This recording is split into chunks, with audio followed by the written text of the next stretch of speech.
தமிழகத்தில் வந்து ஒரு ஆட்சி மாற்றம் நிகழ்ந்து 100 நாட்கள் கிட்டத்தட்ட கடந்துடுச்சு. முந்தைய ஆட்சியாளர்களோட ஆட்சி சரியில்லைன்றதால தான் புதிய சக்தியாகிய டிவிகேவை வந்து மக்கள் ஆதரவு தெரிவித்து ஓட்டு போட்டு ஜெயிக்க வச்சுருக்கோம். இந்த ஆட்சி வந்து மக்களுக்கான ஆட்சியாக தொடரணும். முதலமைச்சர் விஜய் அவர்கள் அவருக்கும் வந்து இந்த ஆட்சி நல்ல ஆட்சியை கொடுக்கும் பட்சத்தில் மட்டும்தான் அவருக்கும் வந்து நல்ல பேரும், அடுத்த முறையும் ஒரு முறை ஜெயிக்கிறதுக்கான வாய்ப்பும் கண்டிப்பாக வந்து மக்கள் தருவாங்க.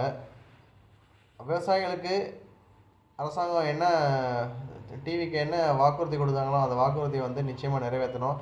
போன கவர்மெண்ட்டில் கூட ஏடிஎம்கே கவர்மெண்ட்டில் 2 முறை விவசாய கடன் முழு தள்ளுபடி பண்ணாங்க.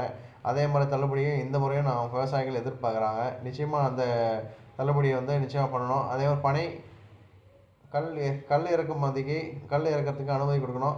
அதர் ஸ்டேட்ஸில் வந்து நம்ம சரௌண்டிங்கில் இருக்க தெலுங்கானா, ஆந்திரா, கர்நாடகா எல்லா ஸ்டேட்லேயும் கல் இறக்கிறதுக்கான அனுமதி இருக்குது. தமிழ்நாட்டில் மட்டும் இல்லை. இந்த அனுமதியை நிச்சயமாக வந்து தர்றதால சுற்றுச்சூழல் பாதுகாக்கப்படும்.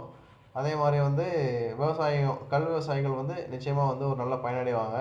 அந்த நடவடிக்கை வந்து முதலமைச்சர் விஜய் அவர்கள் எடுக்கணும். காமராஜர் ஐயா பீரியடில் மட்டும்தான் 10 வருஷத்தில் மட்டும்தான் பல 100 அணைகள் கட்டப்பட்டிருக்கு.